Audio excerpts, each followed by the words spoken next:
सभी किसान भाइयों को नमस्कार। देव ड्रैगन ऑफिशियल का यूट्यूब चैनल में आप सबका फिर से एक बार वेलकम है। आज का वीडियो का टॉपिक होने वाला है हमारा सेकंड हार्वेस्टिंग के बारे में। आप लोग इसका पिछले वाले वीडियो में देखे थे कि किस तरह से हमने फर्स्ट हार्वेस्टिंग की थी और उसमें कितना माल निकला था, उसका रेट क्या गया था, हम लोगों ने आपको बताया था कि इस वीडियो में आपको बताएंगे। और इस बार हमारा कितना प्रोडक्शन निकला, हमने किस हिसाब से उसको सेल किया और हमारा अभी मार्केट का रेट क्या जा रहा है, इसी के बारे में ये वीडियो डेडिकेटेड रहेगा।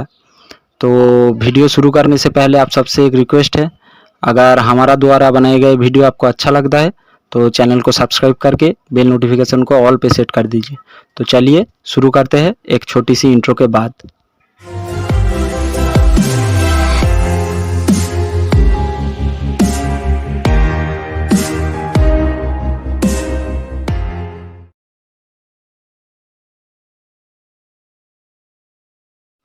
अभी आप लोग ये हमारा हार्वेस्टिंग का क्लिप है, ये देख रहे हैं।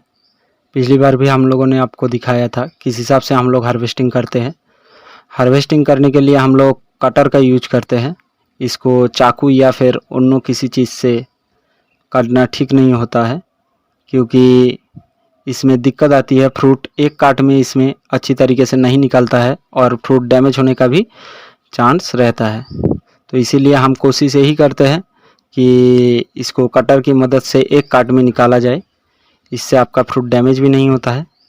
और काटिंग करते वक्त आपको एक चीज़ का सावधानी रहनी चाहिए कि अगर आपको इसको लंबा ट्रांसपोर्टेशन में लेके जाना है तो इसके लिए आपको इसका पीछे का थोड़ा ग्रीन वाला पार्ट रखना चाहिए। इससे क्या होगा, उससे फ्रूट न्यूट्रिशन लेता रहेगा और ज़्यादा दिन तक ठीक रहता है। अब हमारा जो ये सेकंड टाइम का हार्वेस्टिंग है, ये हम लोगों ने निकाला था कुछ 70 केजी के करीब में, 69 से 70 केजी के बीच में हमारा हार्वेस्टिंग निकला था। और हम लोग इसको मार्केट में क्या भाव में सेल किया, पिछली बार जो हमने 20 किलो माल निकाला था उसको हमने एक रिटेलर को दे दिए थे और वो हमको करीब 170 रुपया पर किलो के हिसाब से रेट दिया था। और हमारा फ्रूट का साइज भी आप देख पाते हैं, फ्रूट का साइज भी अच्छा है, फ्रूट का शाइनिंग भी अच्छा है। और हम लोगों की कोशिश यही रहते हैं कि हम लोग प्योरली ऑर्गेनिक करें।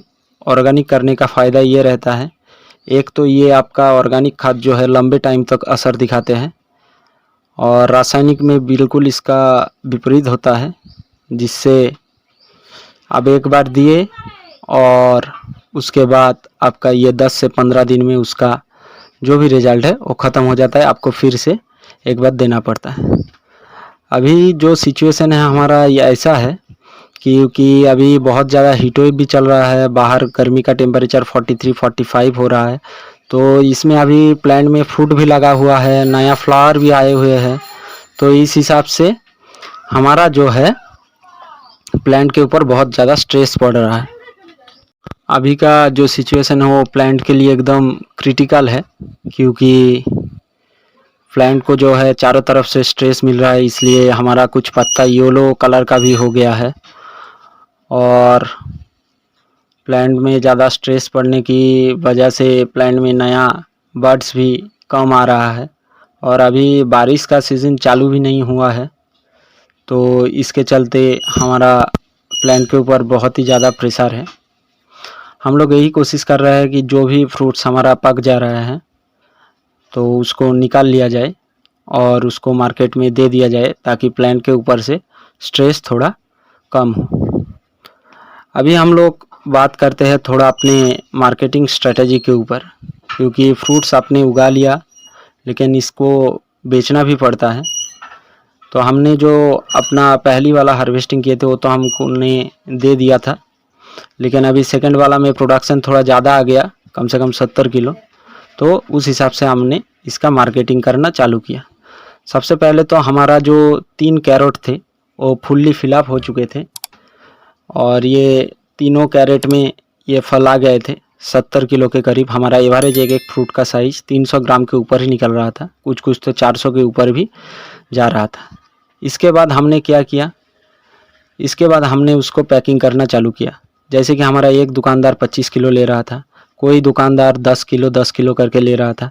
तो जिसका 25 किलो था उसको हमने कैरेट में लिया, जिसका 10 किलो था उसको हमने बैग में लिया, और उसको हमने जैसे कि हमारा ऑर्डर था उस हिसाब से हमने उसको देना चालू किया। इसके लिए आपको पहले से मार्केट को देख के रखना पड़ता है, क्योंकि हम भी नया हैं, हमारे पास भी बहुत ज़्यादा संसाधन नहीं है कि किसी के पास चले जाए और इसको बेच दे। हमको भी इसको मैनेज करना पड़ता है, इधर जाना पड़ता है, उधर जाना पड़ता है, चारों तरफ खोज लगाना पड़ता है, कहाँ पे हमको रिटेलर मिलेगा, कहाँ पे दुकानदार मिलेगा। तो वहाँ से उस हिसाब से आपको इसका मार्केटिंग स्ट्रेटजी रखना चाहिए। मार्केटिंग स्ट्रेटजी में और एक चीज़ रहना चाहिए आपका, कि आपको बाज़ार का भाव भी पता होना चाहिए, ताकि ऐसा ना हो कि कहीं पे गए तो आपको कम से कम 8 से 10 जगह में आपको इसका रेट पता करना है।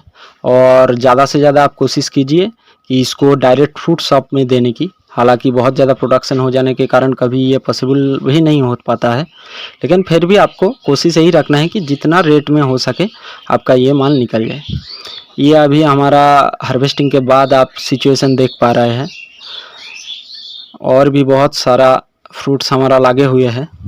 हमने एक लगभग काउंट किया था, हमारा इस टाइम जो फ्रूट्स लगे हुए थे, कुछ फ्रूट कुछ ही दिन में 5-7 से 10 दिन के अंदर पकना चालू हो जाएगा, कुछ फ्रूट्स 15-20 दिन बाद, कुछ फ्रूट्स 20-25 दिन बाद, और नया कुछ बार्ड्स भी अभी थोड़ा 1-2 बारिश हो जाने के कारण से आया भी है। तो इसके चलते हमको जितना एस्टिमेट लगता है, हमारा जो कच्चा वाला फ्रूट है या फिर थोड़ा पका हुआ जो कि कुछ ही दिन में पक जाएगा, तो उसका जो टोटल नंबर्स है, इसमें हमने बाट को काउंट नहीं किया है, तो ये हमारा करीबन 1200 पीस के ऊपर है। तो हमारे हिसाब से ये भी 300 किलो के 300 से 350 किलो तक जाना चाहिए, जिस हिसाब से हमारा फ्रूट साइज जा रहा है। तो अभी उस फ्रूट को भी सेल करना है, इसके लिए भी हमको कुछ अलग स्ट्रेटेजी लगाना पड़ेगा, क्योंकि इतना माल अगर आपका 15 से 20 दिन में निकल जाता है तो हर किसी के लिए ये थोड़ा प्रॉब्लम वाली बात हो जाती है, क्योंकि इसको सही तरीके से सही टाइम पे आपको देना भी पड़ता है और सही रेट उठाने की भी कोशिश करना पड़ता है। इसके लिए आपको मार्केट में निकलना पड़ेगा, मार्केट में जाके आपको घूमना पड़ेगा, रिटेलर से बात करना पड़ेगा, दुकानदार से बात करना पड़ेगा। जितना जल्दी हो सके जितना माल आपका निकले उतना आपको दे देना चाहिए। हमारा जो ये 70 किलो माल था, ये हमने कुछ जो रिटेलर को दे दिए थे, तो हमको 170 रुपये पर किलो के हिसाब से मिला, जो कि हमने करीब 40 किलो दे दिए थे। और कुछ हमने दुकानदार को डायरेक्ट जाके दिया, कभी 5 किलो और कभी 10 किलो दिया। हालांकि अभी भी हमारा 15 किलो माल पड़े हुए हैं घर में ही। इस फ्रूट का एक एडवांटेज ये रहता है कि आप फ्रूट्स को काट करके कुछ दिन आप घर में स्टोरेज करके रख सकते हैं। ये फ्रूट्स इतना ज़्यादा जल्दी मुरझाता नहीं है, तो ये एक एडवांटेज रहता है। तो हमने और 15 किलो हमने दुकान में दिए, जहाँ का रेट हमको 190 रुपये वो लोग ने दिया है। और हमारा जो 10-15 किलो है, हम लोग ने देखा है कि वो मार्केट में चल जाएगा 5-7 दिन के अंदर। तो हमने कुछ रेट ज़्यादा उठाने के लिए हम उसको घर में रख दिए। अच्छा, इतना ज़्यादा जो भी अपना आया है यील्ड, इसका क्या मुख्य कारण है? एक इसका मेन कारण ये होता है कि आपका वैरायटी सही होना चाहिए। ये हमारा हाइब्रिड वैरायटी है, जो कि दोनों वैरायटी का क्रॉस है, वियतनामी जायंट और अमेरिकन ब्यूटी का। तो इसीलिए आपको हम लोग यही सजेस्ट करते हैं कि आप हाइब्रिड वैरायटी लगाइए, और या तो फिर कोई अच्छा वैरायटी लगाइए।